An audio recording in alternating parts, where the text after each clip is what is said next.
Assalamualaikum warahmatullahi wabarakatuh. Perkenalkan, nama saya Mustafa Adnan Farhan dari Fakultas Matematika dan Ilmu Pengetahuan Alam, Prodi atau jurusan Kimia, kelas C. Izinkan saya kali ini untuk menyampaikan sebuah materi yang dimana Pancasila sebagai filsafat. Pancasila sebagai sistem filsafat. Pengertian filsafat. Istilah filsafat secara etimologis merupakan padanan kata falsafah Arab dan filosofi Inggris yang berasal dari bahasa Yunani, philosophia. Kata filosofia merupakan kata majemuk yang tersusun dari kata phailin yang berarti kekasih, sahabat, mencintai, dan kata sophia yang berarti kebijaksanaan, hikmat, kearifan, dan pengetahuan. Dengan demikian, filosofia secara harafiah berarti mencintai kebijaksanaan, mencintai hikmat, atau mencintai pengetahuan. Cinta mempunyai pengertian yang luas, sedangkan kebijaksanaan mempunyai arti yang bermacam-macam yang berbeda satu dari yang lainnya. Istilah filosofos pertama kali digunakan oleh Pythagoras. Ketika Pythagoras ditanya, "Apakah engkau seorang yang bijaksana?" Dengan rendah hati, Pythagoras menjawab, "Saya hanyalah filosofos, yakni orang yang mencintai pengetahuan." Ada dua pengertian filsafat, yaitu filsafat dalam arti proses dan filsafat dalam arti produk. Filsafat sebagai ilmu atau metode dan filsafat sebagai pandangan hidup.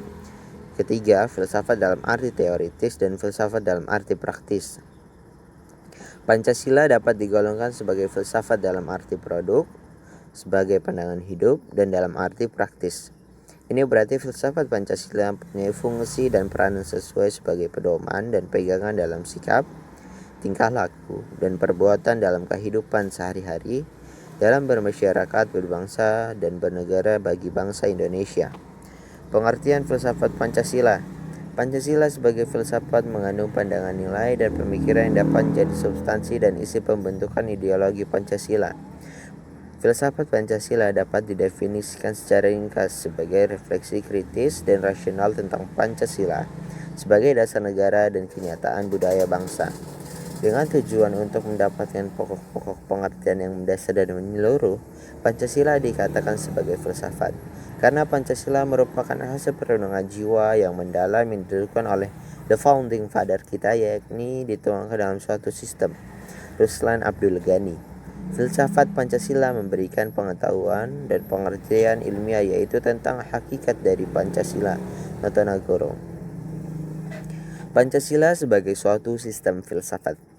Pembahasan mengenai Pancasila sebagai sistem filsafat dapat dilakukan dengan cara deduktif dan induktif. Pertama, cara deduktif, yaitu dengan mencari hakikat Pancasila serta menganalisa dan menyusun secara sistematis menjadi keutuhan pandangan yang komprehensif. Kedua, cara induktif, yaitu dengan mengamati gejala-gejala sosial budaya masyarakat, merefleksikannya dan menarik arti dan makna yang hakiki dari gejala-gejala itu.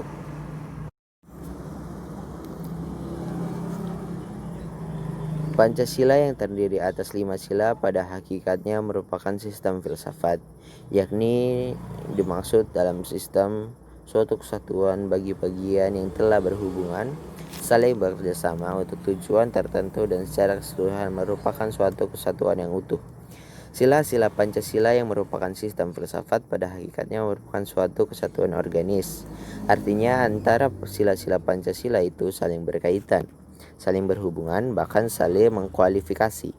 Pemikiran dasar yang terkandung dalam Pancasila yaitu pemikiran tentang manusia yang berhubungan dengan Tuhan, dengan diri sendiri, dengan sesama, dengan masyarakat, bangsa, yang nilai-nilainya dimiliki oleh bangsa Indonesia. Dengan demikian, Pancasila sebagai sistem filsafat memiliki ciri khas yang berbeda dengan sistem-sistem filsafat lainnya, seperti materialisme, idealisme, rasionalisme, liberalisme, komunisme, dan sebagainya. Ciri sistem filsafat Pancasila itu antara lain, sila-sila Pancasila merupakan suatu kesatuan sistem yang bulat dan utuh. Dengan kata lain, apabila tidak bulat dan utuh atau satu sila dengan sila lainnya terpisah, maka itu bukan Pancasila. Kedua, susunan Pancasila dengan suatu sistem yang bulat dan utuh itu dapat digambarkan sebagai berikut, di mana inti sila-sila Pancasila meliputi: pertama, Tuhan, yaitu sebagai causa prima. Dua, manusia, yaitu makhluk hidup dan makhluk sosial. Tiga, satu, yaitu kesatuan memiliki kepribadian sendiri. Empat, rakyat, yaitu unsur mutlak negara harus bekerjasama dan gotong royong. Lima, adil, yaitu memberi keadilan kepada diri sendiri dan orang lain yang menjadi haknya. Membahas Pancasila sebagai filsafat berarti mengungkapkan konsep-konsep kebenaran Pancasila yang bukan saja ditunjukkan pada bangsa Indonesia, melainkan juga bagi manusia pada umumnya. Wawasan filsafat meliputi bidang atau aspek pendidikan ontologi, epistemologi, dan aksiologi. Tiga bidang tersebut dapat dianggap mencakup kesemestaan.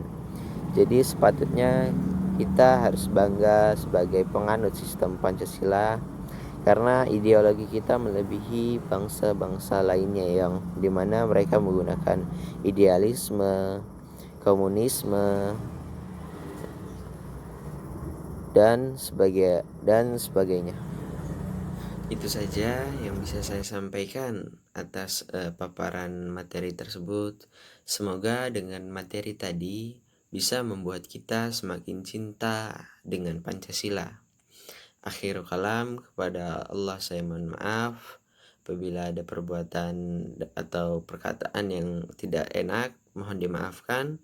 Wassalamualaikum warahmatullahi wabarakatuh.